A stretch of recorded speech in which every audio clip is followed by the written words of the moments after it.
Welcome everyone coming out on this Friday afternoon. Some of you might know me, but those of you who don't, I'm Aine Kapuscinski. I'm Professor of Sustainability Science in the Environmental Studies program here at Dartmouth.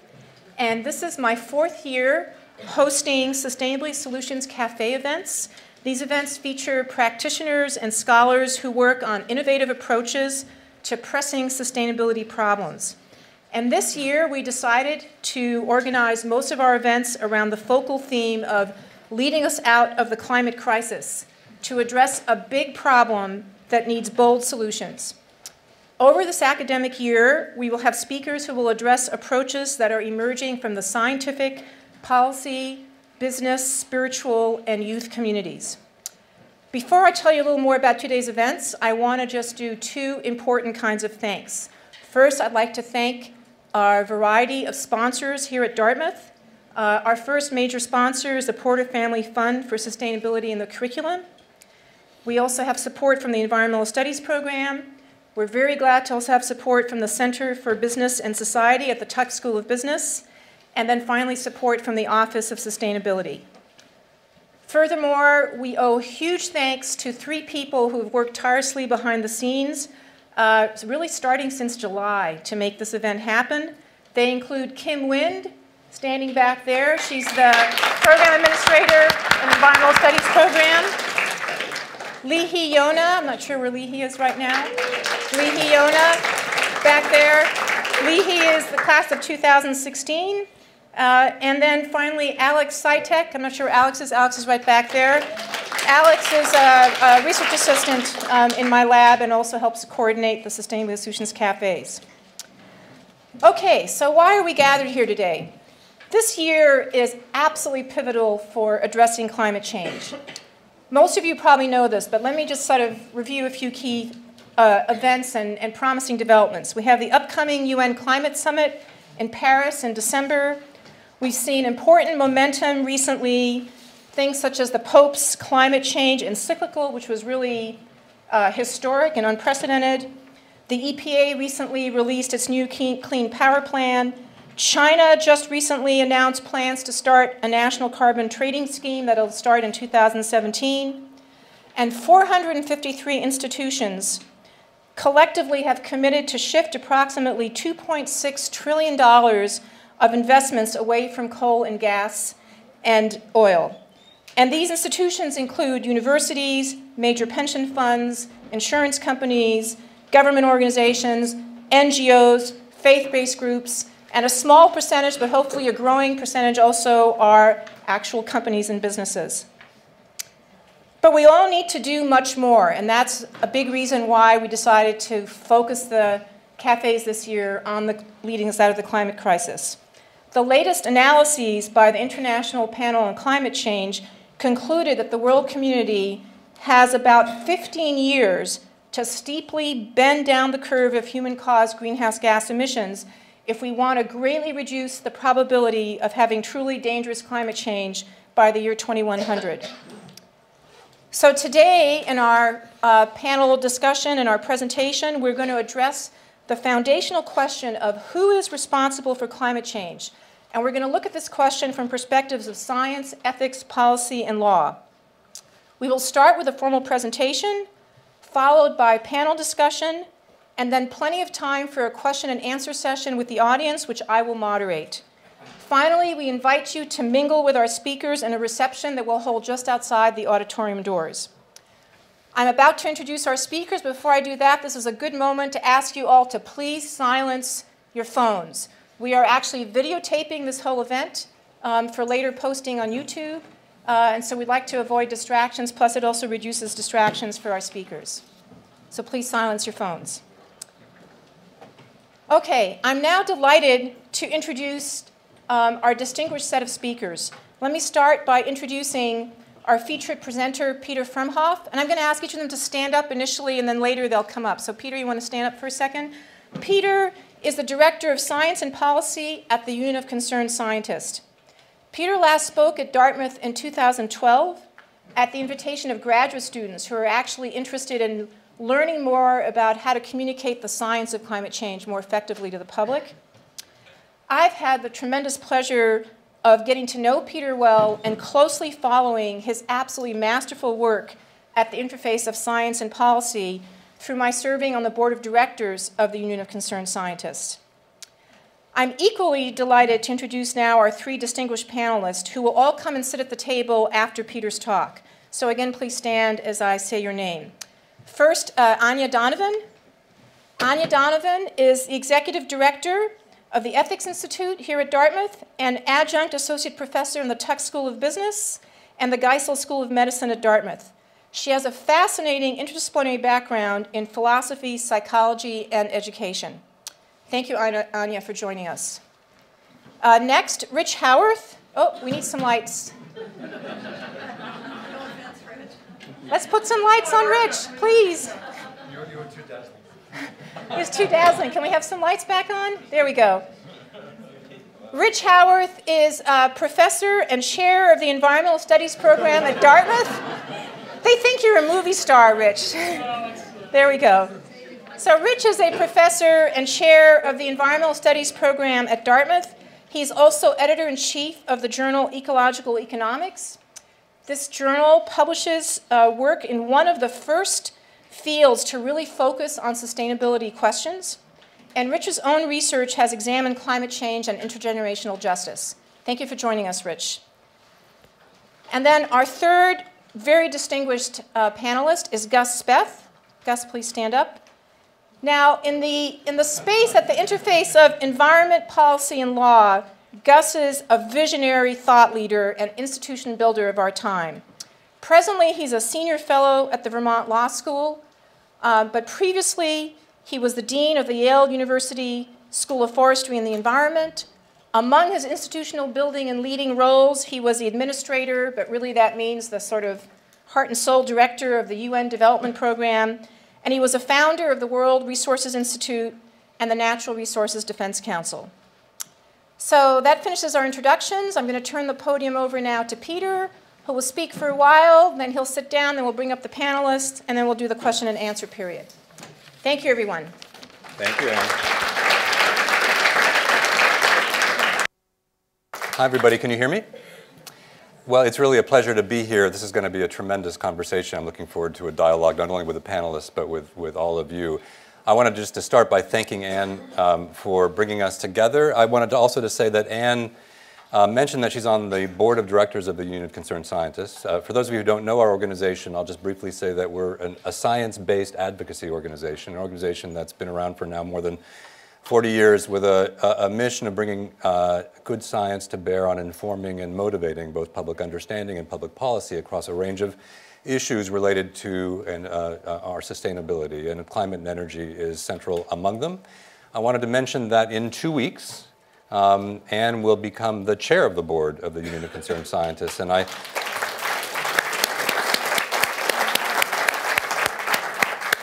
I can't imagine anyone else with such tremendous skills and qualities to lead our organization. I'm looking forward to that continued partnership.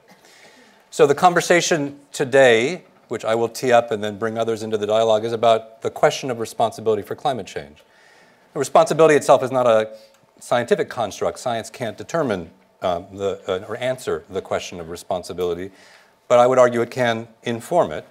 I want to just remind us of, in a very brief sense, of where we are in our climate change trajectory. This is a figure, maybe I can step out here so I can see it with you, that shows, the dotted lines show the pathway of emissions of carbon dioxide that we've been on for the past several decades.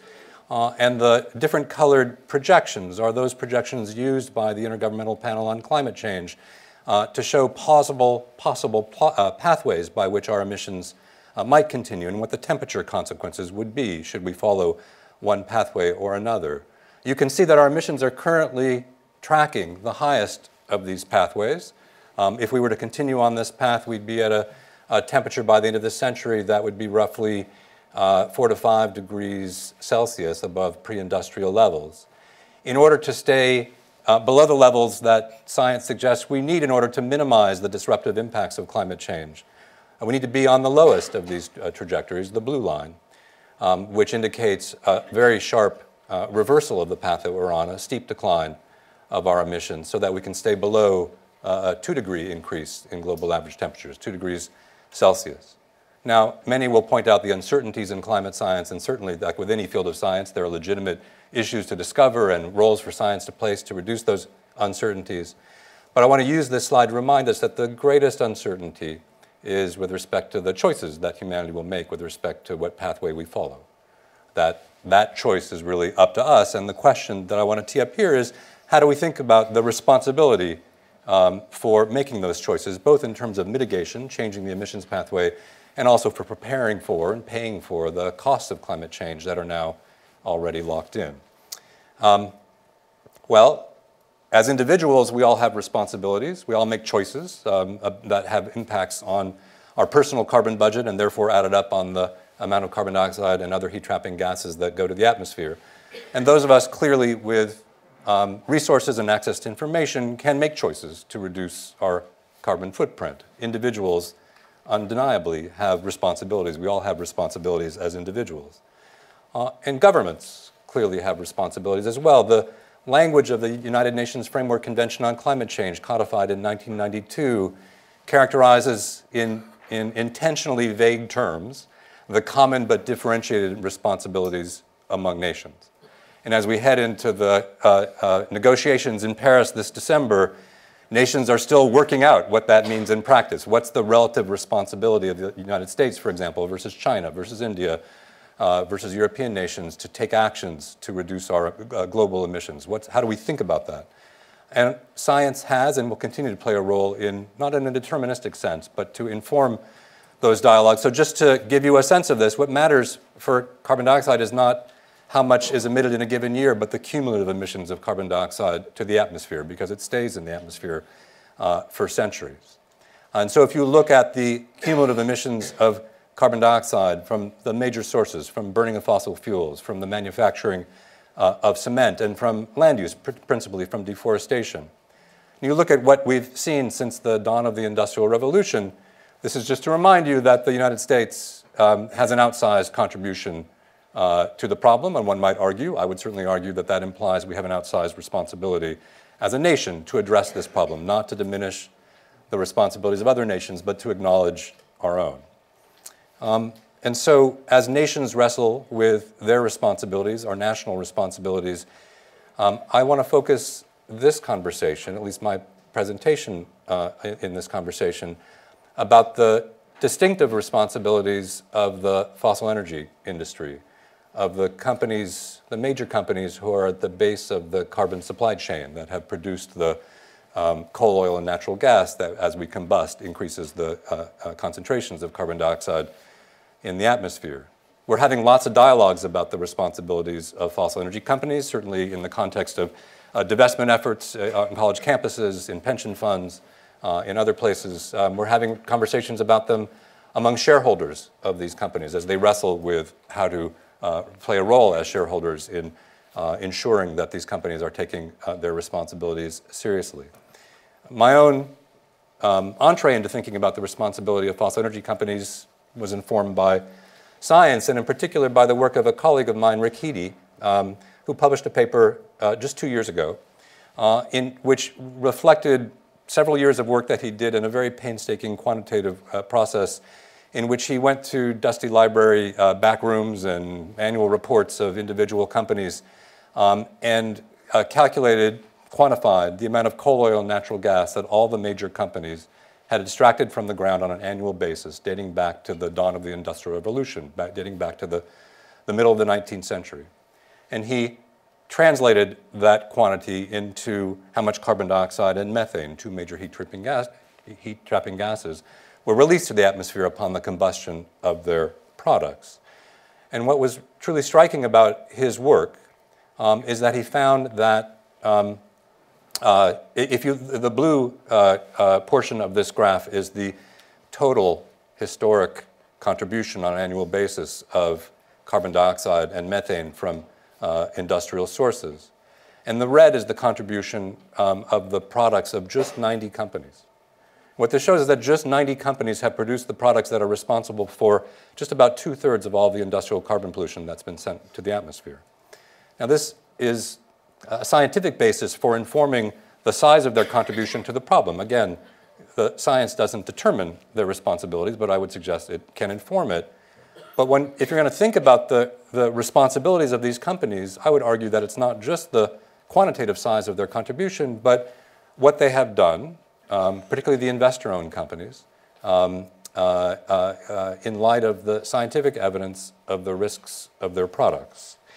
Now, we've known about the scientific risks of burning fossil fuels for some time in the scientific community. This is a picture of Lyndon Johnson in 1965 greeting Roger Revelle, a prominent scientist then at the time at Scripps Institution of Oceanography, who was leading work to characterize the rise in atmospheric concentrations of carbon dioxide.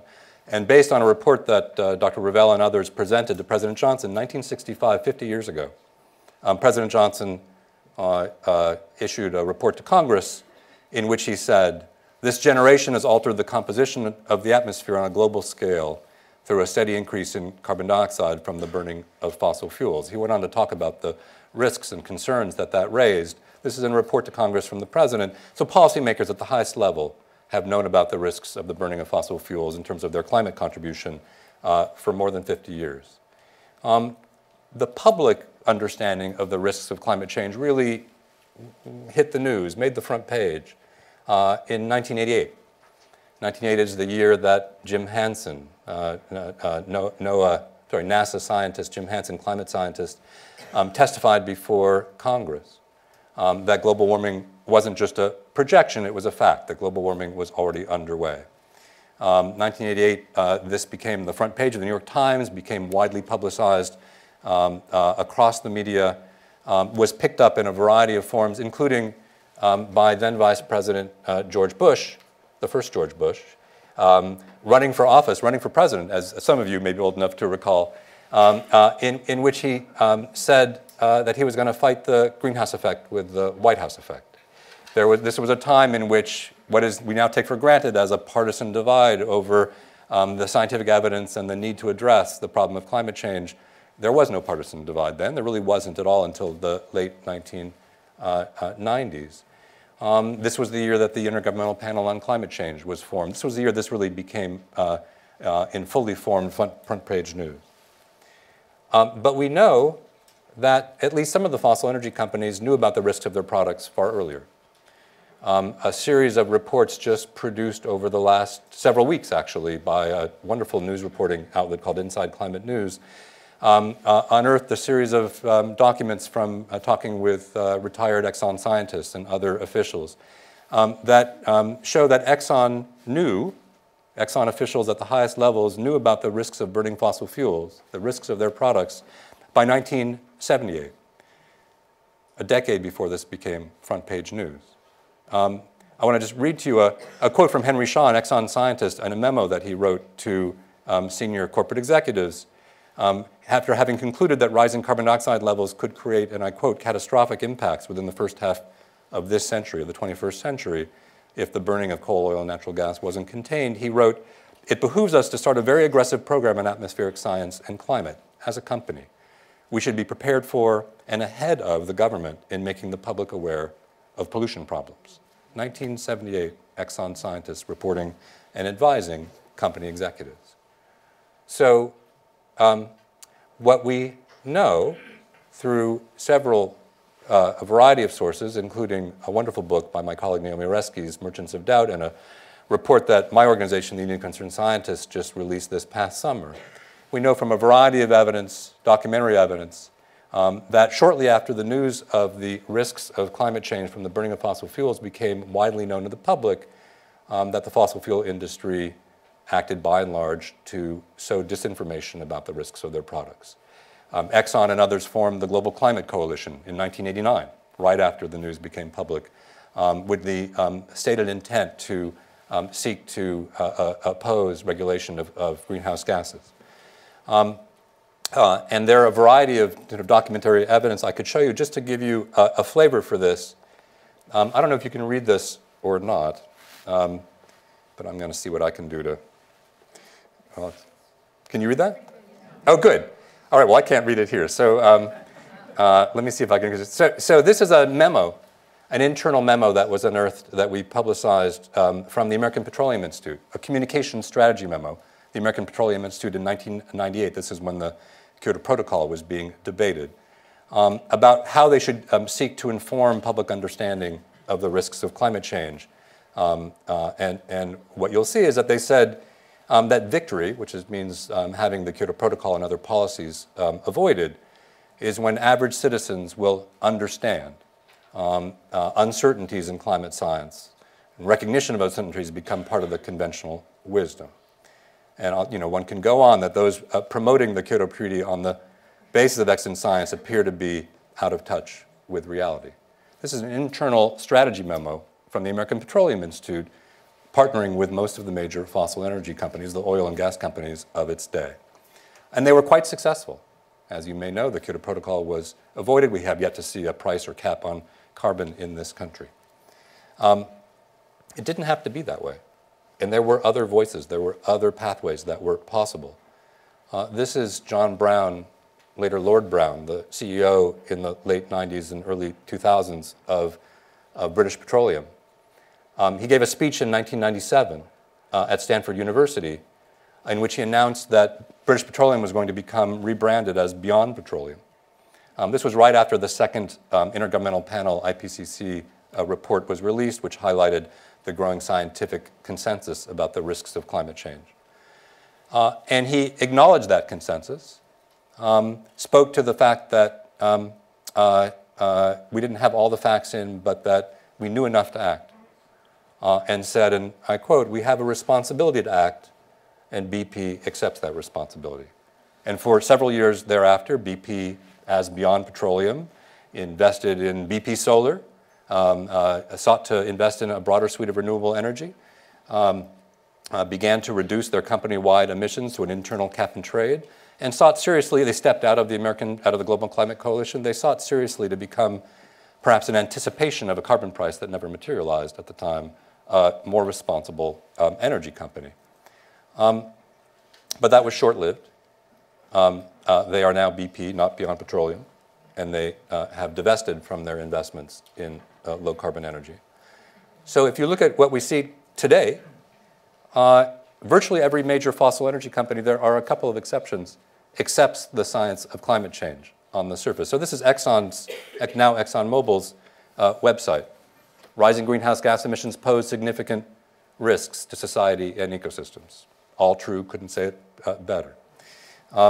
We see that companies such as ConocoPhillips are taking climate science really seriously, working with some of the leading climate scientists that they can bring together to ensure that their drilling platforms and coastal refineries are prepared to withstand the impacts of climate projections that their products are causing.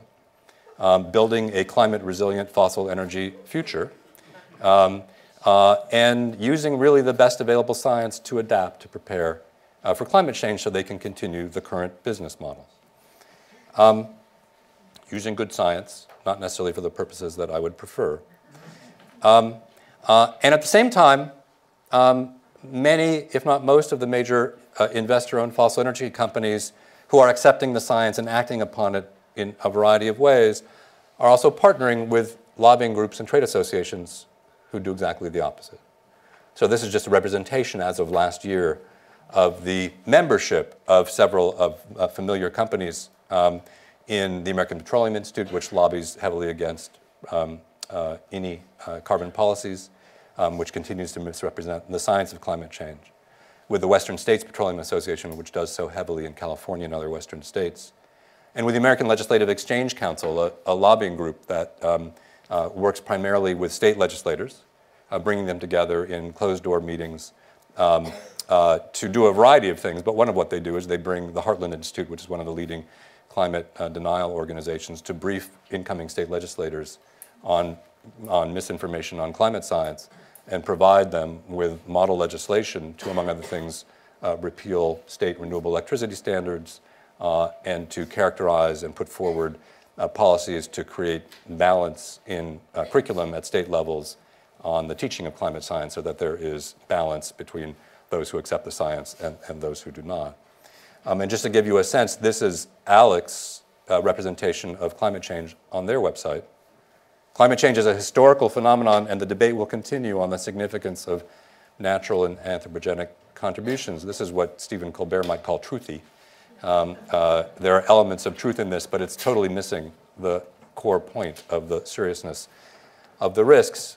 And as companies are doing this, they're also advertising, some of them, their commitment to renewable energy. This is Chevron's We Agree campaign. It's time for oil companies to get behind the development of renewable energy. This is from 2012, the same year that Chevron dramatically reduced its investments in renewable energy down to something on the order of 2% of its research and development budget.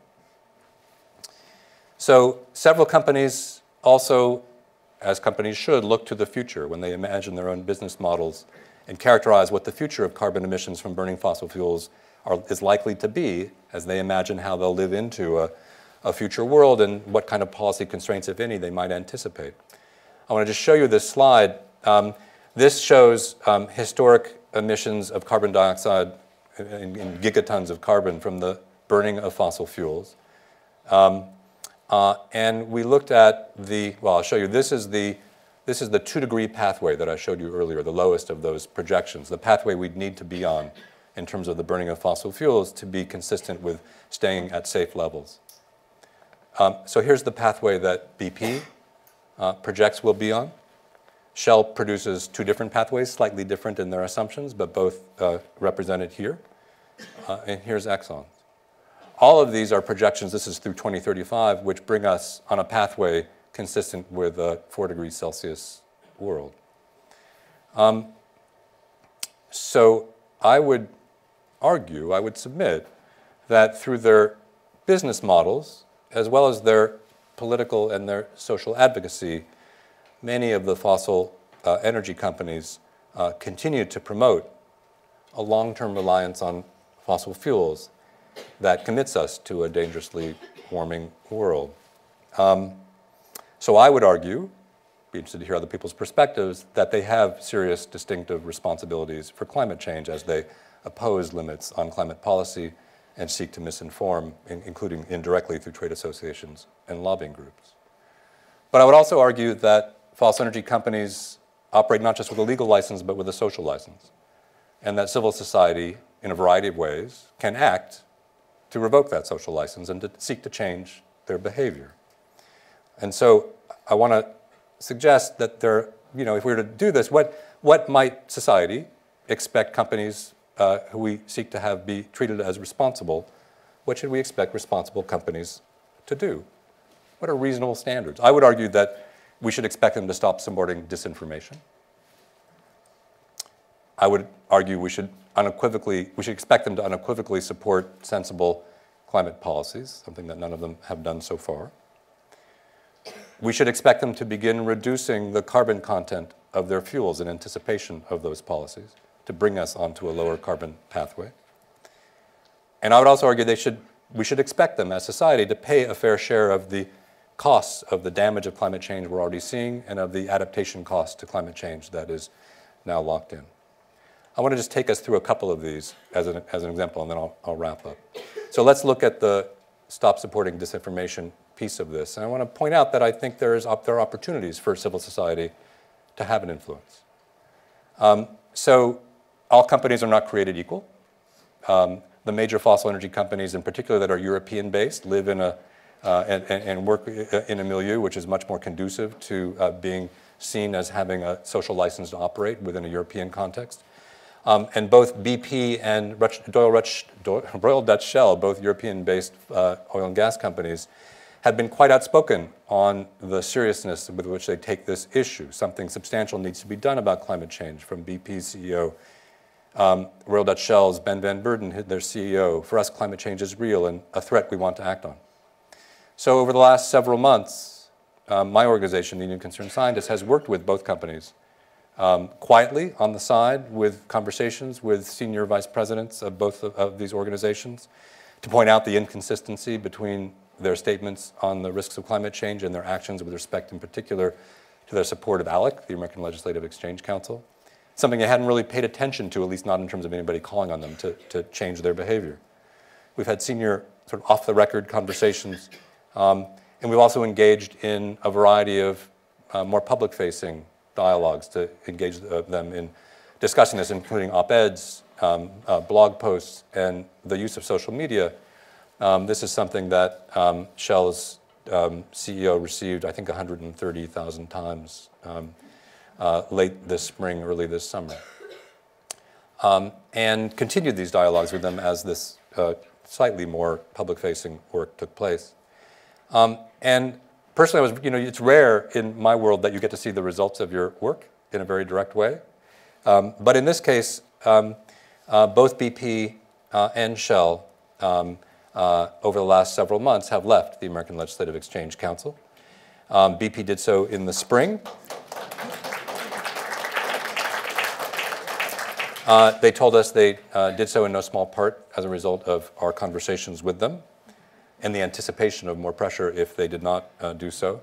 And Royal Dutch Shell did so this summer, also telling us the importance of our actions, and did so in a way that pointedly highlighted their rejection of their continued funding of ALEC over the group's climate denial, over ALEC's misrepresentation of climate science.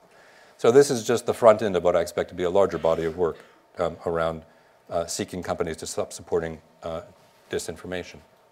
I want to just quickly turn to the last of these as an exemplar to kind of tee up the conversation about what it means to hold companies accountable. And I want to talk about what it might mean to have them pay their fair share of the damage costs of climate change. We are seeing damage costs already. In 2003, you may know a heat wave hit Western Europe that led to 70,000, on the order of 70,000 excess deaths.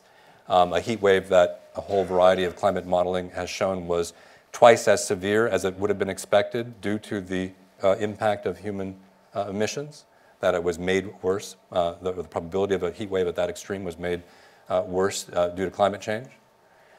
We've seen in Hurricane Sandy in just 3 years ago, in 2012, there's a new study which has just come out this past year. This is the blue is the damage from storm surge from Hurricane Sandy on New York City. We can't say to what extent Hurricane Sandy was made more likely by climate change, but we can say how much the storm surge, which had tremendous damage on New York City, was made worse by sea level rise driven by global warming. And so a study that's just being released now, this is from a presentation this past year by colleagues at Princeton and Columbia and elsewhere, quantified the amount of damage from sea level, of storm surge from Sandy that was made worse by sea level rise. Total storm surge damage of Hurricane Sandy was $12 billion, put it in economic terms. The red, by the way, is the area that was made worse by sea level rise that would not have happened, but for sea level rise. That includes on the lower right JFK Airport and the communities around that. So what they calculate, is that, how did I do that? That sea level rise added $2 billion to the cost of Sandy's toll in New York City. $2 billion is $100 per person for every inhabitant of New York City. And finally, in California, we're at the 4th year of a major drought, as you almost certainly know. A drought that just in 2015 alone, this year, has had an estimated $2.7 billion of damage, most of which is on the agricultural sector. And we know from recent studies that have come out just this past year that, again, the drought wasn't caused by climate change, but we know that warming made that drought something on the order of 15 to 20% worse. All right, so warming has worsened the drought in California, a drought that's had substantial impacts, economic impacts to the state. And we can begin to ask, why should the taxpayers alone pay the cost of climate damages? And is there a responsibility? And this is really a question, this has not been answered, but should we be asking the question, do fossil fuel companies, based on the evidence of what they did in response to the risks of their products, bear some responsibility? That could be in a legal context, among others, and I'm hoping that some of our panelists will speak to this. I just want to tell you, I'm going to end with just a little bit of work in the science of what I'm calling the science of climate responsibility that we're doing to try to help inform that conversation. So this is taken from Rick Heaty's work that I showed you at the beginning of this presentation, which is simply breaking down the total contribution of emissions traced to individual companies in terms of their contribution. So you can see Chevron's ExxonMobil's and other companies' proportional emissions over the course of really since the dawn of the Industrial Revolution. We are working with climate modelers at several universities to translate this into changes in climate. How much of the change in climate can we attribute to the emission source to Chevron or ExxonMobil? I'll just show you one piece of work that's coming out this fall, later this fall. So we can now quantify how much of the increase in global average temperature that we have experienced so far can be traced to the emission source to Chevron or ExxonMobil or Saudi Aramco or other major fossil energy companies. So we can put a number on it, we can quantify it. And we are now working on connecting this to specific climate damages. How much of the increase in storm surge from Hurricane Sandy can be attributed to, you then name the company. Again, science is not determinative here, but the fact that we can do this, kind of as a proof of concept, is already informing a range of conversations with folks who are interested in legal and other approaches to hold companies legally liable, responsible for climate damage. And our job, my job at the Union of Concerned Scientists, is to help sure that good science is used for these purposes. So I'm going to close. I just wanted to, I don't know if you can read this, leave you with this New Yorker cartoon. Yes, the planet got destroyed, but for a beautiful moment in time, we create a lot of value for shareholders. I want to be clear, I'm not taking an anti-business approach in this. I hope you don't think that's the case. But I do think that there's a case to be made for society holding companies accountable for their contribution to the problem, and in that process, reducing their ability to thwart the need for us to move on to the lower emissions path that we so desperately need to move on. So with that, I'll stop. Thank you very much.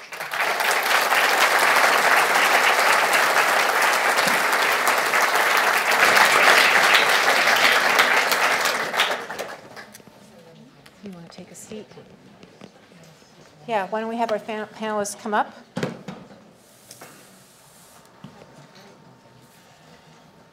And we'll start with Anya, and I think, Anya, you have some slides, right? Yeah. I'm just going to leave my water there. That's yours. I have some slides, but that's not me.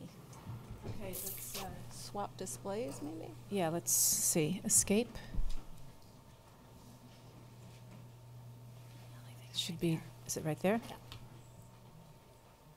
Terrific. Look at how good we are. There you go. Well, that's not good. Is that it? That's kind of in the middle of the presentation. Oh, okay. That's okay. That's okay. I got it. Oh, yeah, I see what you mean. It's a little hard to see on your slides here, but just look yeah, I will. Great. I lost my colleagues there. Hi. Well, thank you very much. Anne has graciously given each of us 5 minutes, so I will quickly just go through a few points here. I'm Anya Donovan. I'm the director of the Ethics Institute, and I teach at the business school. And so when I heard Peter was coming, this is not my area of expertise. I quickly point out, so tell me if I get any of the facts wrong here. But I thought I would talk a little bit about business ethics in context of this, because I think it fits in perfectly. And the question that immediately comes to mind as an ethicist when we're talking about these issues is, what do we owe to future generations? And for business, just to put it in context, and my background is in philosophy, so I'm not a business person, but just to put it in context, I'm teaching this term at Tuck, my regular business ethics class, and I just had a friend of mine who is the president for wealth management at Mellon Bank come and speak to my class at Tuck. Pretty serious capitalist. And as she was giving her talk about the moral responsibility of organizations towards retirement funds, somebody in the class, who shall forever go unnamed, one of my students, accused her of being a socialist. And she said, you know, I'm an MBA, I'm head of wealth management, I'm really not a socialist. So I take that with a huge grain of salt, that trying to help business people understand the moral gravity of this situation is really difficult. We're in a situation right now where the 1% is tenaciously clinging to the 1% that they have, and this dialogue is interfering with that acquisition for the 1%. So a couple of quick slides to give to you. And the other thing I would relate this to is maybe the tobacco industry, who also had a huge campaign of disinformation, knew the effects of tobacco and did nothing about it because of the profit motive. The big difference here is tobacco affects one person, it affects our healthcare costs, but this is affecting our world, and we really have to do something. So and some of my slides, I apologize, so should go more carefully through Peter's because it's kind of a repeat. But where is this coming from? And this is what I really want to focus on. Where does this come from? And it really comes from, as Peter was saying, the 90 companies that are responsible for 63% of industrial carbon dioxide and methane emissions. But who are they? Well, 83 out of the 90 are oil, gas, and coal producers, and 7 out of the 90 are cement manufacturers. So we know where this is coming from. Who are they? 50 are investor-owned firms, 31 are state-owned, and 9 are government-run industries. So we can see that half of them are investor-owned. The emissions breakdowns, and again, Peter already went through this, but just to point out the obvious here that so a lot of carbon dioxide, 30%, are produced by 20 of the largest investor-owned oil, gas, coal-producing companies. And if you look at Chevron, Texaco with 3.5%, ExxonMobil 3.2%, and BP 2.5%, that's a lot. So the budget, the carbon budget that we've talked about, internationally agreed upon limit of a rise in global average temperatures by 2 degrees Celsius, and we have just over half, 66% chance of reaching this goal if there are measures put in place right now. Just the bit that I know about this, I'm a little skeptical that we will get there. And so the one thing I wanted to emphasize from an ethical standpoint, that Peter didn't go through, thankfully, are the Koch brothers. The Koch brothers are have the second largest privately owned company in America. They're based primarily on fossil fuels that they make all of their money. I think it was Charles, I forget, maybe it was David, I think it was Charles who established the Cato Institute in 1977. And if you know anything about the Cato Institute, his interest in establishing that came from a very strong libertarian perspective, that he really believed that, it's about the individual, it's about making profit, and that's all there was to it.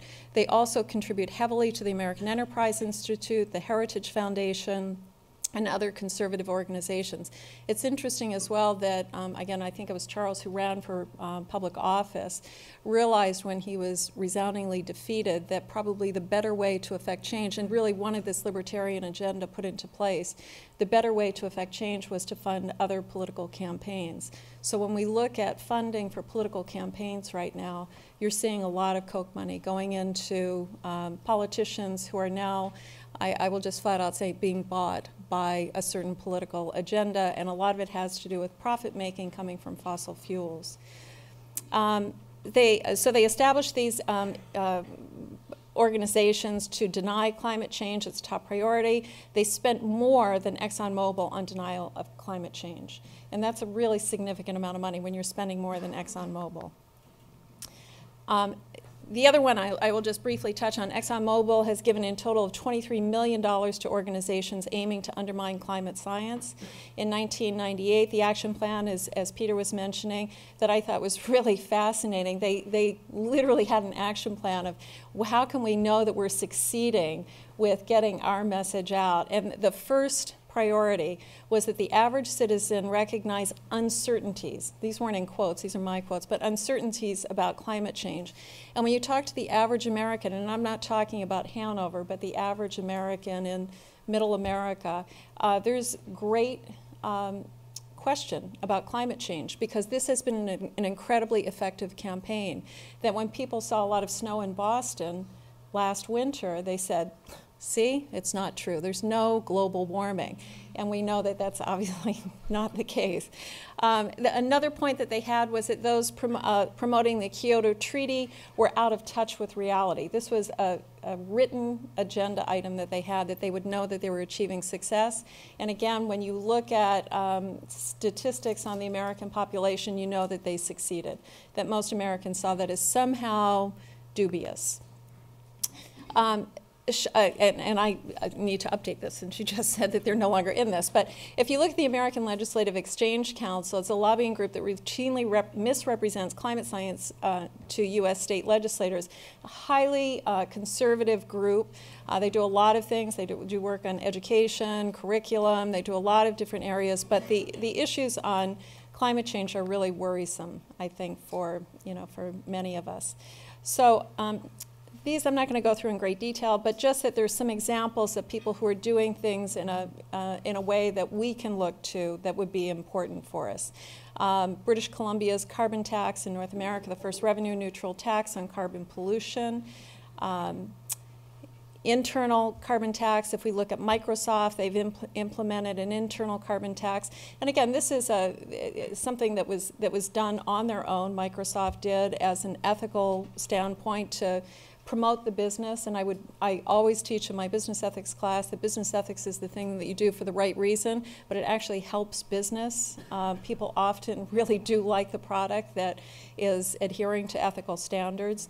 So those are just two quick examples of areas where people are doing something right. I think the reason that Anne asked me to be here is to kind of look at this ethical issue, and I would really just end by saying, for the dialogue that we have, what do we owe to future generations? My hunch is we're self-selected, that everybody here is acknowledging that we owe something to future generations, but maybe the ethical question is, how do we respond to businesses that seem to not be adhering to those principles as well?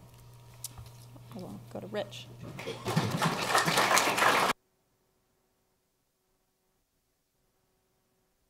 Okay, that's good. Oops.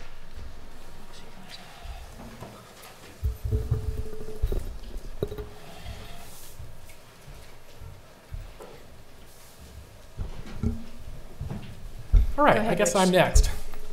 And I'll remain seated, and I'll have a few remarks for you. I'll say, first of all, that climate change is a topic that I've been studying professionally since I was in graduate school back in the 1980s. And for me, the crux of that is the interdependence between science, but in particular, economics and ethics. And I tend to see the solutions as necessarily revolving around politics. And I think that we're trying to look for market-oriented solutions to a problem that requires a political solution. And what I'm going to argue is that we should come back and focus hard on the politics. And maybe that's where corporations have their biggest responsibility, is to change the way that they engage with politics in a democratic society. George Bush Sr. did argue, or he said that he was going to fight the greenhouse effect with the White House effect. And in 1992, he flew to Rio de Janeiro to sign the United Nations Framework Convention on Climate Change. And in exchange for his signature, the UNFCCC, as it's called, was I'll say, watered down to defer action on targets and timetables towards greenhouse gas emissions reductions. That was supposed to be done at Kyoto 5 years later. In July of 1997, there was a vote on the floor of the US Senate, and it was 94-0. And that vote was in opposition to US participation in an agreement that would require us to implement targets and timetables to reduce greenhouse gas emissions. That was at a time when Vice President Gore and the White House in general were pushing towards the Kyoto Agreement, which involved targets and timetables. The Senate said, in an across-the-board bipartisan vote, that they were not going to sign off on that agreement, and that it can't be pitched as a partisan thing. I mean, that was a 95-0 vote. Bill Clinton signed the Kyoto Accord, which nominally committed the United States to reducing emissions, but the Clinton administration was reluctant to adopt anything beyond voluntary policies. And they signed the agreement without really necessarily having a plan for how they were going to deliver on the agreement, and they knew it wouldn't be ratified in the United States Senate, or the enabling legislation that was required, that was not going to pass in Congress. So that's all ancient history. I mean, that's approaching 20 years ago now, 2 decades ago now. But if we're thinking about what corporations' responsibilities are, we have to look at that kind of long-standing context, I think. Okay, so what exactly is the responsibility of corporations? Now, that word responsibility means different things in different contexts. It's not a concept, it's a word that means a whole lot of different, often conflicting things. We have multiple responsibilities, and often they're in conflict with each other. And if you're in business, then your first responsibility under the law is to your shareholders and your owners. And that's a duty, a legal duty, and a moral duty, I think, also, at least in part, to maximize shareholder value. That's why for-profit companies exist. And they do exist as part of the social contract, and they're governed by applicable laws and by social expectations and all that. And so that profit motive isn't something that exists in a vacuum, but that is what their first responsibility is. Now, second, they have a duty or an obligation, a responsibility to play by the rules of the game in society. In our society, we have a right to economic liberty, but we also have a duty not to inflict harm on other parties. That includes future generations, right? So the problem here is that you have a business model that's about maximizing profits in the short run, but it inflicts harms on members of future generations, and there's a case to be made that I could argue, and Anya might argue, for why future generations have a right to protection from harm. And firms in the energy business can't be maximizing their profits and minimizing those harms all at the same time. There's a balancing act that needs to be undertaken. Now, something to understand is that we can, for sure, look at the Global Climate Coalition, and we've heard compelling arguments about the role that companies in the fossil fuel sector played as participants in politics. And we ought to look hard at the responsibility that comes from pushing the political sector. It's what economists call this rent-seeking behavior. I make a profit by having rules that are lax, and therefore I invest resources and money trying to influence policy to get rules that are good for my bottom line. There may be a responsibility that goes with that kind of behavior, right? But at the same time, the vote was 95-0. The best economic models that we had, I disagree with them, but there were many peer-reviewed economic models in the late 1990s that made the case that the short-run costs of reducing greenhouse gas emissions outweighed the long-run benefits of climate stabilization from a cost-benefit analysis economic perspective.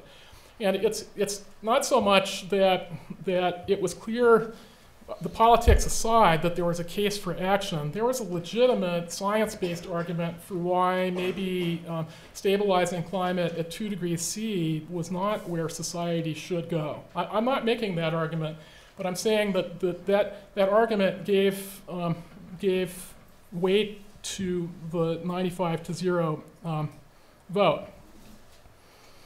Okay, so when we put on our political theory and moral philosophy hats now, and we have two values that we care deeply about, and they're at loggerheads. One is the right to earn a living and to make a profit and to participate in the economy. And the other is avoiding imposing harms on future generations. And there are rights on both sides of that. There's a positive liberty and there's a negative liberty. And when we have a conflict between different rights and therefore between different responsibilities, what do we do? I mean, the answer is that in a democratic society, we solve those dilemmas through politics. We figure out an accommodation where we figure out how those two values can both be accomplished to some extent in a way that balances the equities. And again, it does need to be done through politics. The solution here on this one, looking forward and looking, where are we at today? One place that we're at today is that in 2015, our best economic models support stabilizing climate. That's not a unanimous point of view amongst climate economists, but that's a story that's very easy to tell. And all that matters is that you value risk prevention enough and that you value the interests of future generations enough, and then voila, climate stabilization pays. And also, the economic costs of climate stabilization are not zero, but they're not high. They would not have a perceptible impact on the rate of economic growth, although there would be winners and losers in terms of which industries would come out ahead and which industries would lose out. And so politics comes back into play. To solve the problem, we need a price on carbon, right? And if we have a price on carbon that reflects society's value judgment that future generations count and that future generations matter, then we will solve this problem through the workings of the profit motive.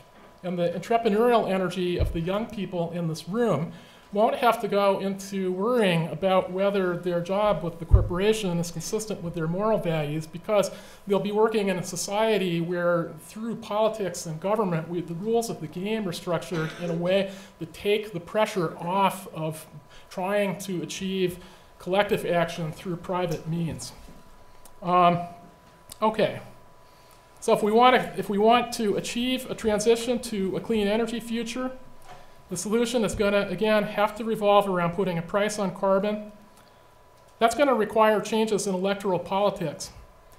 You know, yesterday, or this morning in the Valley News, our local newspaper, I read a story about how Senator Kelly Ayotte, who's a conservative Republican, she was in Hanover yesterday, I think visiting a nature conservation area, and she made a point of saying how committed she is to addressing climate change, which I believe is a change in her position, right?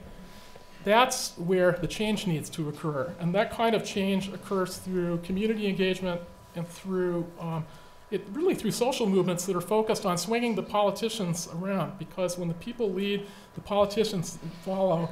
And when the politicians pass the right laws, then business does what business needs to do automatically through the workings of the market mechanism.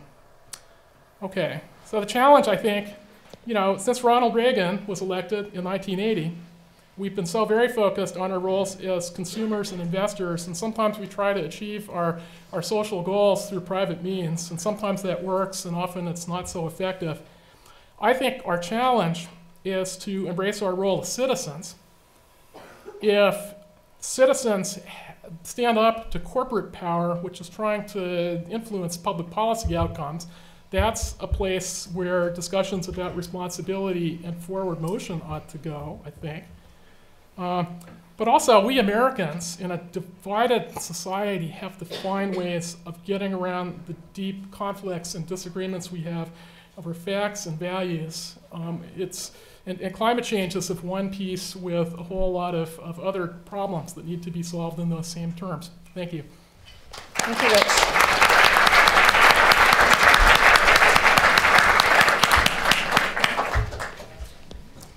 Well, good afternoon, everyone.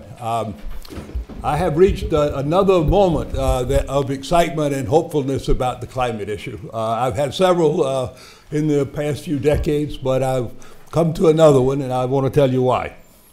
To go back a little bit, I was President Carter's White House environmental advisor.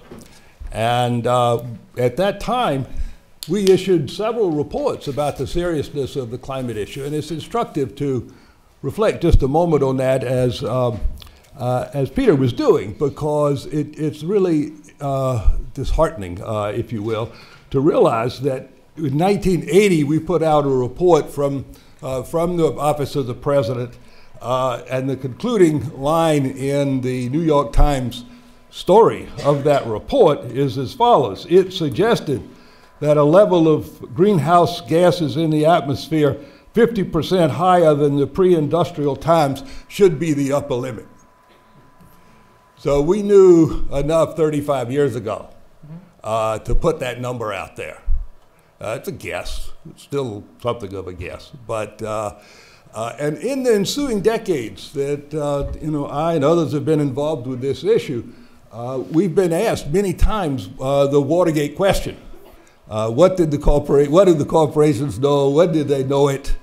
And my standard response to that has been over those years, well, they had to know what's going on. They're technology and science-based companies. They know a lot about what's going on. And in the face of that knowledge, they've determined to continue to make a maximum profit, to sell as much of the fossil resources they can get their hands on and sell. And thirdly, they have determined during this period to keep the rest of us from doing anything about it. And that was my answer for a long time. I still think it's the right answer. But Really the first major effort to move beyond that kind of answer and the exclusive focus on getting government to act, which, as Rich said, is very important, no doubt about that, at the national level and the international level. But the first effort to move beyond that and to put the blame where it really belongs, and not on we have met the enemy and it is us and we're all at fault, but to put the blame where it really belongs on the corporate sector.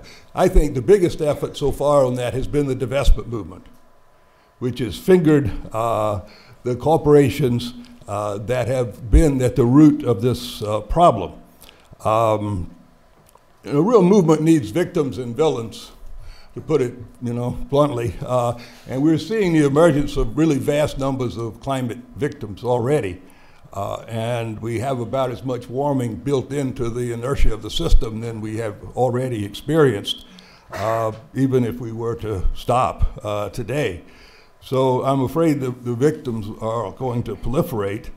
The villains in the great achievement of the divestment movement, I think, is to point out the villainy of the great corporations, and to blame them, and to shame them, and to stigmatize them as for doing all of the things that we knew or suspected were going on all the time. Well, about the time that the divestment movement got going, some other important things happened. The Union of Concerned Scientists began to focus on the corporate responsibility. Naomi Oreskes put out her Merchants of Doubt book, and they all came together in a conference in 2012 and reached two main conclusions after examining the whole experience with the tobacco industry.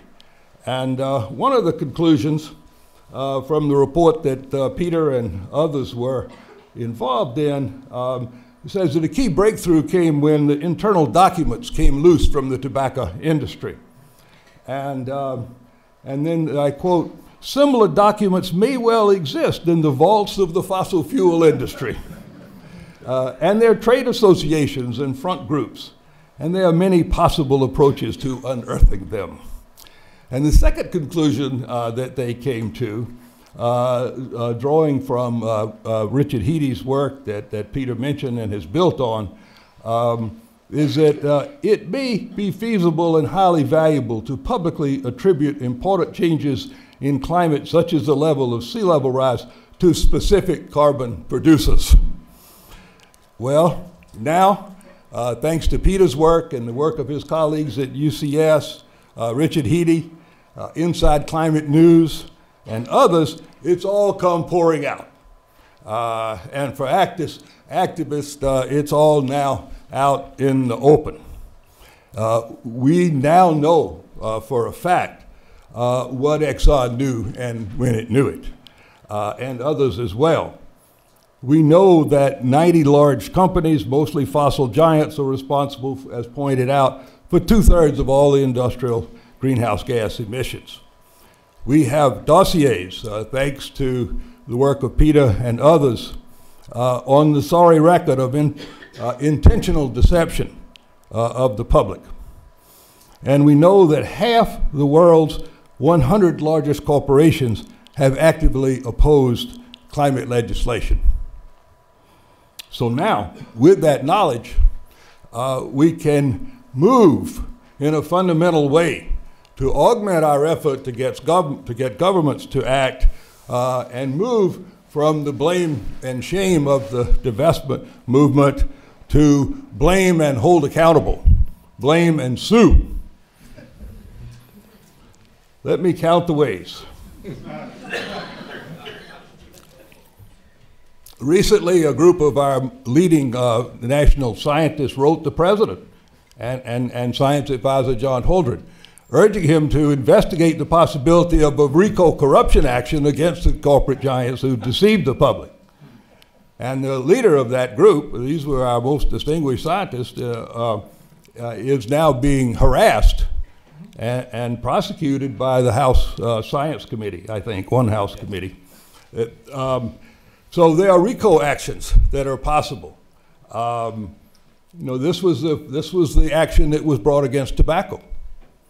And this huge deception that has been perpetrated on us quite intentionally and for the sake of profit and sustained with vast political and lobbying efforts is arguably prosecutable under RICO. In New York State, there's a powerful securities law called the Martin Act. And it's quite possible that actions could be brought under that act. The security laws have arguably been violated, and actions could be brought under our security laws and shareholders. Tort actions could be brought. And internationally, things are beginning to percolate. Some of the countries that are most affected are thinking about what type of legal actions to bring. And a group in the Philippines has brought this issue to the International Human Rights Commission, pointing out the severe violation of human rights that was entrained in this climate disaster. Probably the most elegant theory that many of you may have heard about is the effort to expand the public trust doctrine, to declare the atmosphere of public trust, to insist that governments have an obligation to protect that trust, and to bring actions under the public trust doctrine to receive remuneration and income that can be put to good purposes as part of the public trust approach. And the law professors and all are working on that now. It's not all that strange, is it? We just saw BP cough up a small fortune for damaging a public resource. And we've seen that with Exxon, in the Exxon Valdez, and other cases. It's not unusual to go to court to require big corporations to engage in huge settlements. And this would be the biggest ever. But the goal is to make them pay, to make them remediate past damages, to compensate the victims, to pay for the costs of taking carbon out of the air, which is going to be an essential part of the strategy which we should begin now, to promote renewable energy, and to hit them in the only place that really matters to them, and that is their bottom lines. And the goal of doing all this is not merely to raise resources for these purposes, but it's also to weaken their opposition to government action and to build support for government action at the national and international levels. So I want to take this moment to really congratulate Peter and UCS and Naomi Oreskes and all of those who have worked to open this important new door that we've got to walk through as citizens. Thank you very much.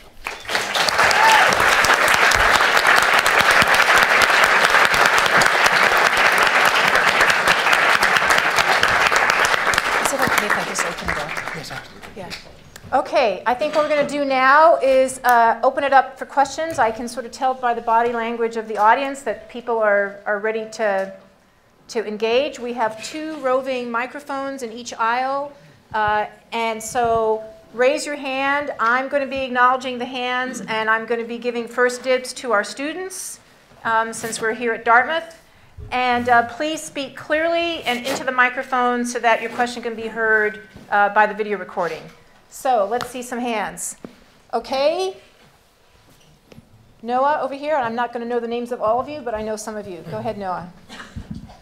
So I know that Professor Speth spoke to this a little bit, but I think given sort of how clearly laid out, A, the damages caused by fossil energy companies' business model, B, the intensely immoral and potentially illegal campaign of deception run by these companies, and C, sort of the heavily implied ability of social movements and specifically divestment campaigns to affect the social license of these companies, what role do you think college and university divestment campaigns like the one at Dartmouth play? great question. I guess anyone can answer. I'm happy to. We'll let you, since you're not Dartmouth. Oh, good. Well, you know, one measure of how important they are is how companies are responding. And companies are responding to divestment campaigns by arguing against them. Right? They are claiming, Shell, for example, has been outspoken about saying we don't need to divest because we're going to invest in carbon capture and storage technology, and therefore we can become a clean energy company. Of course, that is contingent on a price on carbon that doesn't exist and won't exist for some time, and a technology that is nowhere near commercially viable scale, but nonetheless, that's their proposal. The divestment action of a single college is clearly not in itself going to send a market signal of a scale important enough to make a difference, but Anne alluded to the total amount of money that's at stake. And what you're seeing is not just colleges, but faith organizations, pension funds, and others begin to align their investments with their values for sustainability. My organization, the Union of Concerned Scientists, has done the same. So I believe in the power of moral statements, and I believe that when those moral statements are aligned with financial implications, they can make a real difference. And so I applaud those who are seeking to do this. Obviously, Dartmouth needs to make its own choices as any independent university would, but I've seen the value of it and I support it. I'd offer the following thought. I'm a Cornell class of 1985 alumnus, right? In the spring of 1985 was a time when we had very large anti-apartheid protests, which were divestment protests in Ithaca and also here in Hanover. Now, I'm now the department chair of environmental studies. In 2001, when I visited South Africa as part of our program's Africa Foreign Studies program, our South African colleagues told us how important the American student protests and the divestment movement was, not in affecting the bottom line of the companies, but in terms of changing the political narrative. And so the question that I would ask is divestment from fossil fuels, is that a powerful statement that's going to change politics? And that if you want to affect change, it's going to be by building a social movement that changes the political narrative. Gus, you want to say something, and then we'll take another question. Well, I think a key reason for divestment by Dartmouth, by Yale, by Harvard, and all the other schools and all the other funds in divestment generally, even if it had no effect whatsoever in the real world, it's the moral and right thing to do. Nobody should be profiting from the destruction of the planet and what will be tremendous destabilization and starvation and water shortages and other things around the world. We just should not be making money out of that. Okay, let's take some hands over here. Students, see a student's hand here. Tony? Good afternoon. My name is Tony Kirumba. And my question is about the mindset and the value system that is at the core of this entire problem. So when you think about a big oil company or a big tobacco company, you're thinking about massive infrastructure, but at the core of it all is a group of people that make really big decisions, right? And what the gap in all of this for me is, why do these people who have so much power insist on making their money on making their money by creating these massive problems? So what I'm asking is, Professor Frumhoff, you've been in the room with these people. Professor Donovan, from a perspective of ethics, why do the big decision makers at these companies maintain an interest in making their money by creating these problems? What is their value system? And hopefully by understanding that, we can understand how to approach the problem from their end of the table. If I can just say one thing before Peter comments, it's like when Jesse James was asked, why do you rob banks? It's where the money is. It's the same thing. I mean, why do people continue to do this? The Koch brothers, actually came out with a statement saying that global warming was a good thing. Charles Koch said global warming is a good thing. It's actually going to make the planet a better place because agriculture will flourish in warmer climates. I mean, if he really believes that, it's shocking, but it's clearly just tied to the fact that they're making a whole lot of money. And anybody who's involved in these industries is making a lot of money. So it goes back to the initial ethical question that I posed: what do we owe to future generations? And for a lot of these people, they're saying, it's not my concern. I'm concerned with right now, and I'm making a boatload of money, and that's good enough for me. It really is dependent upon, and it's not, I'll go back to something Rich was talking about, shareholder obligations. Most corporations say there's much more to a business today than simply shareholder value, that they have an obligation to society as well. I think these companies in particular have been very slow to respond to that. Can I expand my question a short? Yeah. Yes. So that's exactly right. What doesn't click for me, and maybe this is just me, is that when I think of these people, they're not making a living, they're making a fortune. Right. Money that is unimaginable to most of the people in this room.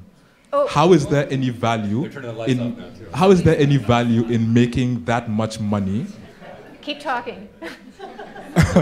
Exxon What did happened to that. the lights? Somebody just leaned on the switch. Can we please get the lights back? Okay. Well, and I would There's a point ghost out in the room. from a business perspective, I mean, to share the blame, it's not just the fossil fuel companies. I mean, if you look at hedge fund managers, they're making a lot of money as well. So there are lots and lots of people making a lot of money. This goes into a different topic of income inequality. But we are seeing, particularly in the United States, congealing of that 1% of lots and lots of the resources going into that 1%. There hasn't been. I mean, we had a little blip with Wall Street occupation, but there's not been a lot of outcry from the American public, I think, on these issues. You want to add something, Peter? And then it sounds like Gus does. Only to say that I don't know the answer to the question, except to say that my response is one of anger and outrage. Right? How dare they? At a certain level, and the question I really have in response to your question is why is that not yet felt more broadly in the American society? I mean, we have lived with the fact that these companies have made an outsized profit at the expense of our environment for decades, and we've accepted that as we've continued our own lifestyle of using their products. Had Exxon, for example, made the decision that was recommended to it by its own company scientists in 1978 and begun to make the transition then, begun to invest in lower carbon energy alternatives, we'd be at a very different place. And it's not as though that would not have been without profit, right? It's possible to make a reasonable profit, a real profit, by running an energy company that's not adding pollution to the planet. We're seeing that in solar energy companies, we're seeing that in wind companies, we're seeing that across the board. There are ways to promote energy that is totally consistent with sustainability. So why they have fought tooth and nail is to avoid regulation of their products, to avoid reducing their emissions.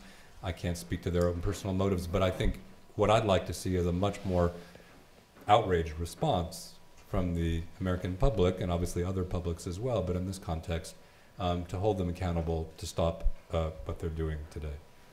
Okay, we had a hand back there. Becky, and then I'll take some other students.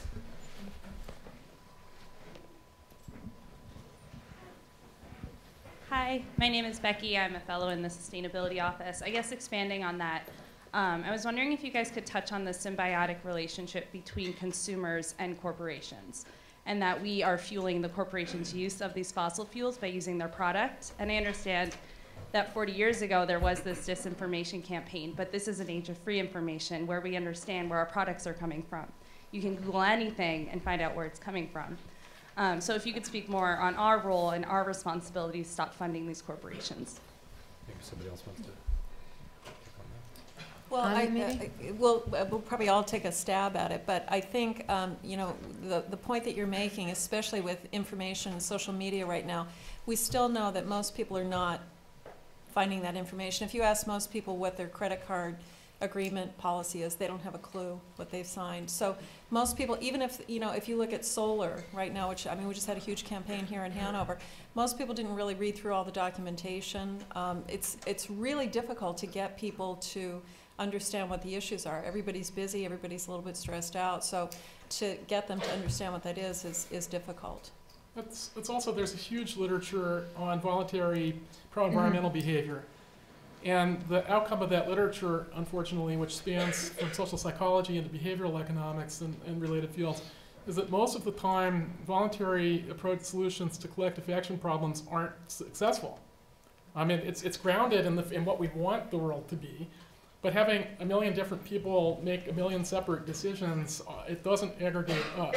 And when it does aggregate up, we can point to issues like recycling, where in my lifetime we've gone from having almost no recycling to having almost universal recycling.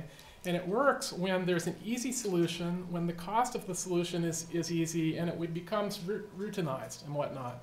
And so as my colleague Michael Cox might say if he were here, I mean, we need to design the policies and the mechanisms and the institutions that are detailed, specified to the nature of the problem. And we can't solve collective action problems. We need to approach them as citizens, not as consumers. That would be my answer.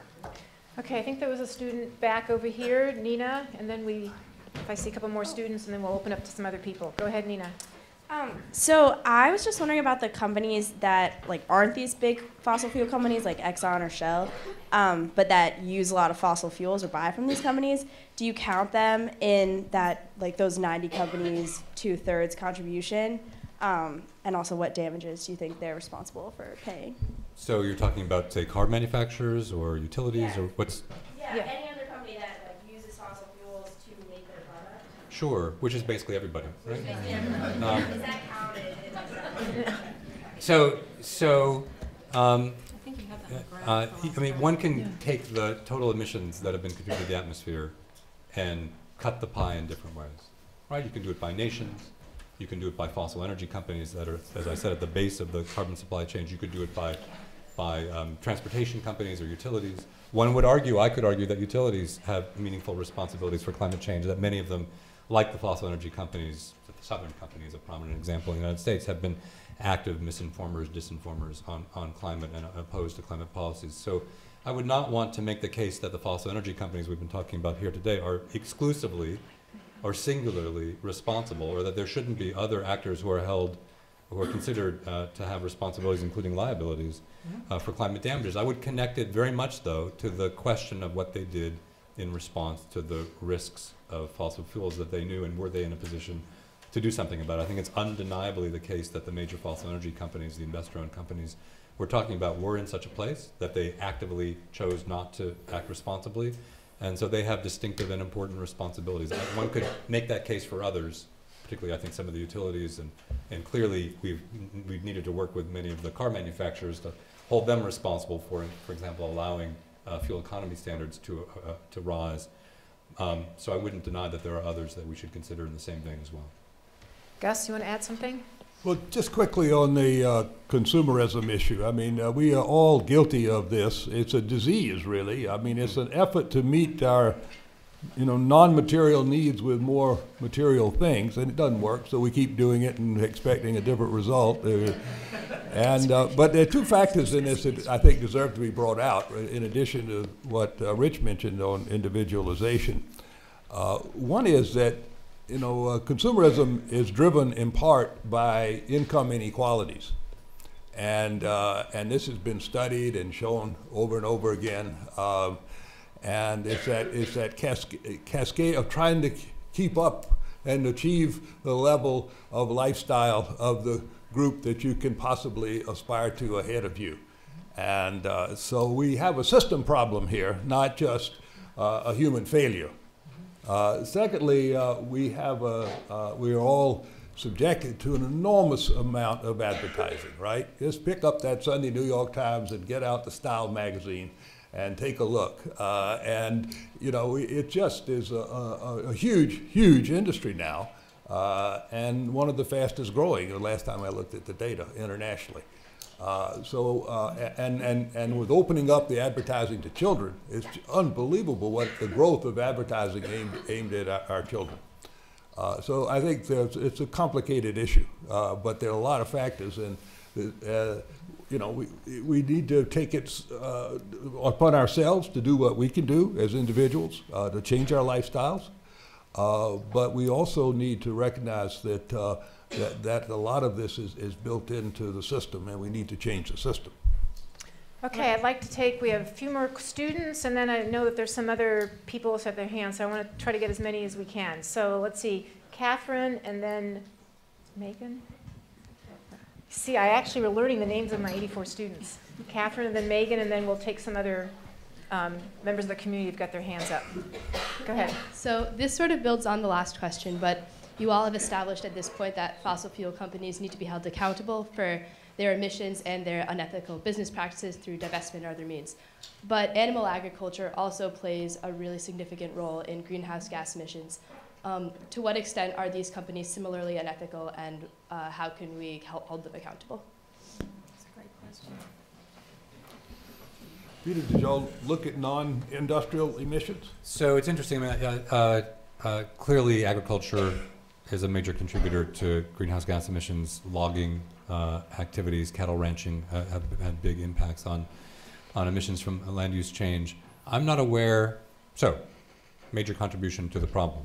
I'm not aware of any evidence that those companies have acted to thwart climate policy or to sow doubt about the risks, that is to say the climate risks of their actions. That's not to say that we don't need to change those practices, that we don't need to find ways for agriculture, land use to reduce emissions from that sector, which actually we're seeing real change. Brazil, for example, has had deforestation drop by 90% over the past decade, which is really quite an extraordinary thing, emissions from deforestation.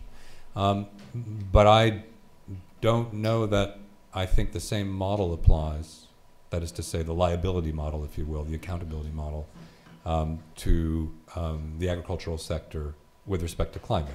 Clearly one could make the case for other actions, but I don't see it in this case. I may be missing something. Well, I think that activists would say that the food industry, of course, has promoted unhealthy lifestyles after doing lots and lots of research about understanding the impacts of the diets that Sure. a lot of us are on. But it's and that's not what UCS is, where they've gone. But I guess I'd offer the following point, and that is that one of the main ways in which agriculture contributes to climate change is through methane emissions. And methane is probably much more important to the climate problem than we thought, because it's much more intense than CO2 in the short run. And if we have a short run problem of trying to limit the maximum temperature change that happens as we transition to a post-carbon economy, which I think we will do in the coming decades, then focusing on methane is actually very important in terms of solving this problem. And the other thing I'd say is we could look, a cautionary tale is Enron, right? And we think of Enron as what? We think of them as a finance company that got into some legal troubles, right? In the late 1990s, they were seen as a leader by the environmental community on clean energy. And for them, that was natural gas and, interestingly, wind production. You know, I think that pinning our hopes on corporate leaders, you know, again, corporations will follow when politicians follow the lead of citizens. That would be my answer in the political realm. Okay, Megan, and then we will go to some other community members. Hi. So, Professor Haworth, I think you mentioned that you think that in order to enact change, we need a broad social movement that will influence politics. And so I was wondering if you think that the support for this movement is big enough already and we just need to mobilize people, or if we need to attract more people who are maybe kind of apathetic about the climate change movement right now, and like what would be an effective way to do that? Okay, if I put on my professor and advisor hat and I think about which I'm capable of doing, as some members of the audience know, you know, things change rapidly on campuses. And if I go back to 2007 and to 2008, and I think about the 350.org movement, and I think about all of the enthusiasm on college campuses, including meetings that were held in this room, that we were going to elect leaders who were going to go out and implement policies that were going to finally lead on the path towards decarbonization. You know, people really believed in that, and they came very close, actually. Think about the Waxman-Markey bill, which was in the Senate, what, Gus, like in 2009 or something? Yep. Almost passed, it didn't quite get over the bar. But, you know, from there, students moved away from a belief in politics for a lot of the reasons a lot of things that have happened since 2008. But times change, and you might think that politics doesn't work, but politics can work, and student activism is often a place that drives politics, whether it's to the right or the left, actually. So. Okay, that gentleman back there, the scarf, I know you had your hand up for a long time. Yeah. And please make your questions brief so we can also get Yeah, hi, Anne. I'm a graduate student. Right. We are on campus, and we do exist. Right. And that's right. I knew I recognized your face, but I didn't remember who you were. Sorry. Well, anyway, I'm encouraged by Gus's mention of a system change, but I'm wondering why we've talked a lot about Naomi Oreskes, but we haven't spoken about Naomi Klein and her recent book, This Changes Everything, which calls it into question profit and saying that there's a right to profit. And so I was just wondering if the panel could elaborate on if that is in any way a useful direction to look at as far as system change. Well, there is some possibility that she'll be here in the spring, although that's not something that's entirely been nailed down yet, but that's a discussion that's happening. She's being invited to come to campus in the spring. Anybody else want to add anything? Gus? My class read the book in the spring, and we had an in-depth discussion about it, so. Good. I'm very envious of Naomi Klein. I want you to know. I think she's great, and I'm glad that she's made a much bigger impact writing about system change than I have. Here's the deal on climate, I think. We've got to do all the things that we can do within the context of the current system, everything we can do. But we are not going to succeed over time with this problem if we are in a system which gives priority to the growth of GDP, to the expansion of corporate profits, to runaway consumerism, to corporate monopolization of our politics. We can't win in that system. And so Naomi's right. Dealing with the climate issue is going to force us, and we will have to deal with it. It is going to force deep systemic change in society. Okay, gentleman over here. Yes. Question? This is not a question, but a comment. I'm indebted to Dr. Pavan Sukhdev, who has recently documented, or in something that I've read of his, Supreme Court case in 1919, Dodge versus Ford. Plaintiffs called the Dodge brothers against Henry Ford, who had a rather expansive vision of how his corporation might function as a social entity for some really positive results. And the Dodge brothers came and said, no, that's not why, that's not why you should be in business. You should be in business to make us, who own 10% of Ford, and the other shareholders money. Now, that was decided in 1919. It's been a doctrine in the law ever since. This is how deeply embedded the profit motive is here in this country. So the takeaway is that it's going to be some work, be involved, stay involved. And just a shout out, you may know Mr. Speth that he's a fellow down at FNES at this point. I'm sorry. Pavan Sukhdev. Oh, I love the man, yes. Okay, other community questions. Marjorie. I'd just like to make everybody aware that on Wednesday, October 21st, next week in Hanover, there'll be a presentation. The head of the Dartmouth Sustainability, Rosie Kerr, will be there, along with one of the state representatives. They'll be discussing 2 competing proposals to bring natural gas to Hanover. So this is a fossil fuel infrastructure. One's by a private company, one's by Liberty Utilities. And whether you're pro or against, I think you need to find out the information. Secondly, we talked about personal responsibility. Anybody in the state of New Hampshire who pays an electric bill has the choice of whether or not they get their electricity from brown fuel, that is fossil fuel-based electricity, or green fuel. And if you want to talk to me about that, you can, but all you have to do is go to the PUC NH website, and you have a choice of electric suppliers. May cost you a little more, but it might be worth it. Thank you. Okay, I know that people want to ask questions, and also people are getting antsy, and we have some great food sitting out there. So I'm going to ask you, please, if you're raising your hand, raise your hand only if you actually have a question to ask. Because we have lots of opportunity to interact. Okay, this lady here, you raised your hand really high, so I'm going to go for you. My name is Meg. I'm an environmental lawyer. I've been doing public interest environmental law for a long time.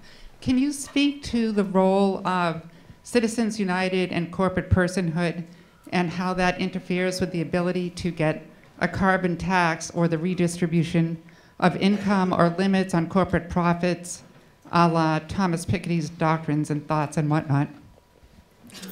In 1 minute, yeah. Yeah, maybe we'll just limit it to the climate change issue. Any of you want to take it? Look, I'm not an expert in that at all, but it's clear that the ability of corporations to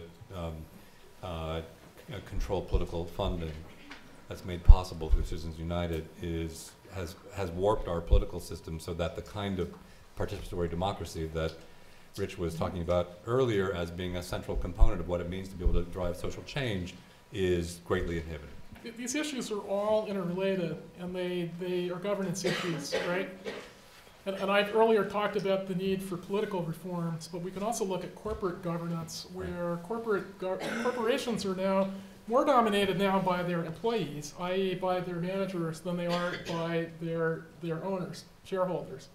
And so I think that to some extent, across a broad range of issues, we need as a society to look at how we restructure corporate governance and the rules that are applied to corporations. Going back to think about Ronald Reagan and the Republicans and also the Democrats, we've been telling ourselves for a generation now that government is the problem and that business is the solution.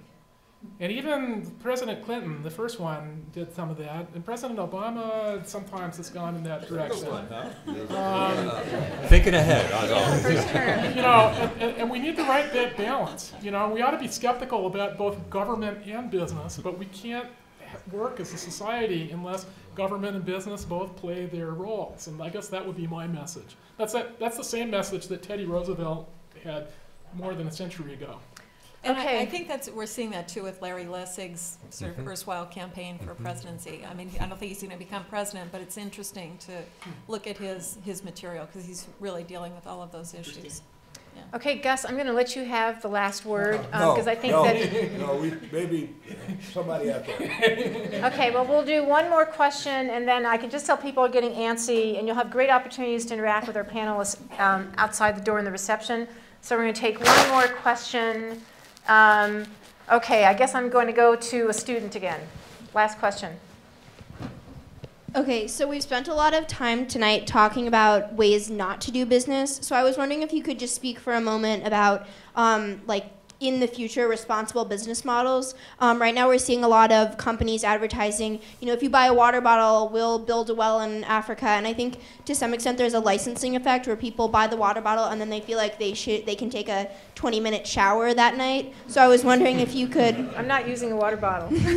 If you could just speak to responsible business practices. That's yours. Yeah. Well, I mean, I think we can all speak to this, but there's a huge, I'm sure you're aware, there's a huge surge in corporate social responsibility movements within companies, which I think is terrific. I think it's a really good sign for business. I would say my caution is that those units within most businesses are very marginalized. So it's kind of like, okay, we'll go over there and do our good thing, and we'll do one day of community service, and then we'll do all the other stuff. I think business really, to go back to Rich's point, really is responsive to the needs of, you know, political trends, but that's also dependent upon us. So it goes back to your point about consumerism, that people have to become informed, educated, and active.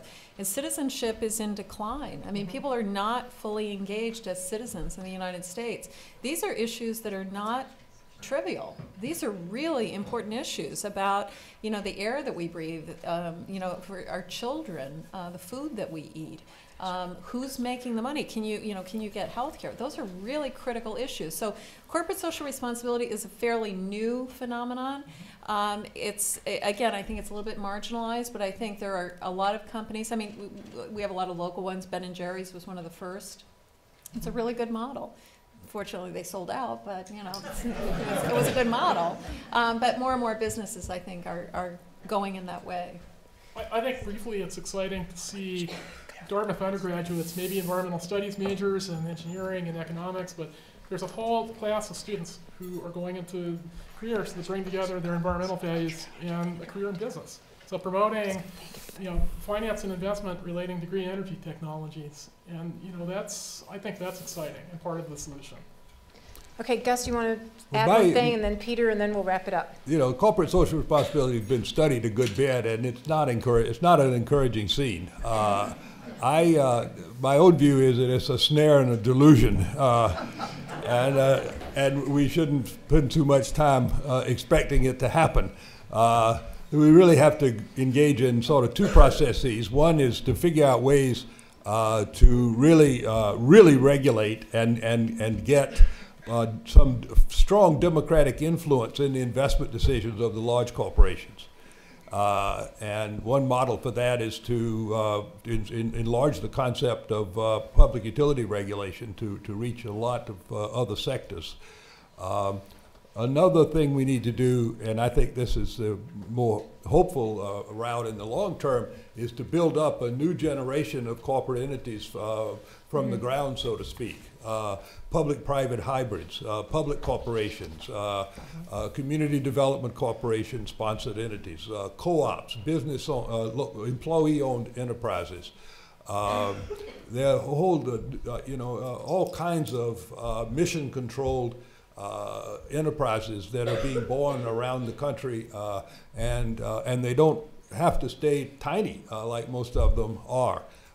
They can grow into important parts of our economy and be more rooted and more sustainable and more committed to their local communities than what we will ever expect from the giants.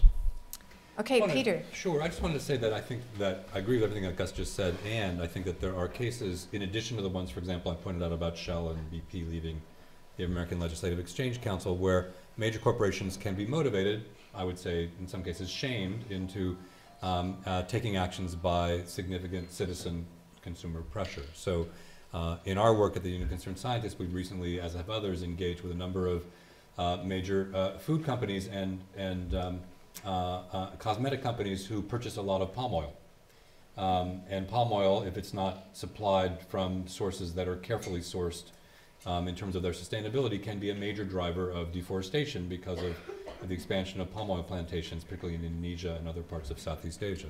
So we've been quite active and quite successful, actually, in getting McDonald's and Colgate-Palmolive and other major corporations to commit to changing their sourcing of palm oil for their products. Because they were beginning to get, as we showed with Shell's actions, a lot of social pressure that was affecting their social license to operate in the ways that they had. I think that kind of general opportunity has not been fully tapped. I think companies can be, within the confines of our current market system, motivated, shamed into making actions, but they do take concerted, dedicated effort and really strategic actions. And so I invite you not just to join with UCS, although you're welcome to if you'd like to, but also with other organizations that are really seeking to motivate corporations to make change. And I just want to close by saying that social change can happen really swiftly. Right? We're talking about these deeply entrenched fossil energy companies and trajectories that are looking pretty daunting. It's kind of easy to crawl under the table and hope that someone else takes care of it. But we've seen in lots of other domains, including in tobacco, as Gus highlighted, including in issues that are totally separate from what we're talking about, like gay marriage, that social change, when people begin to be motivated to rethink their position, can happen quite swiftly. And I would like to believe, I think we need to believe, and we need to ensure that our beliefs will be actualized, that we're at the front end of tremendous social change with respect to the social license that fossil energy companies have to operate in the ways that they have. It's going to take a lot of concerted effort. I think you heard about some actions that are taking place already. We're going to need a lot more, including divestment actions of the sort that I know are taking place on this campus and others. But I do believe that we can drive substantial social change that we need to in order to preserve a hospitable planet. So thank you all. That's a great place to end. Let's give a big hand to all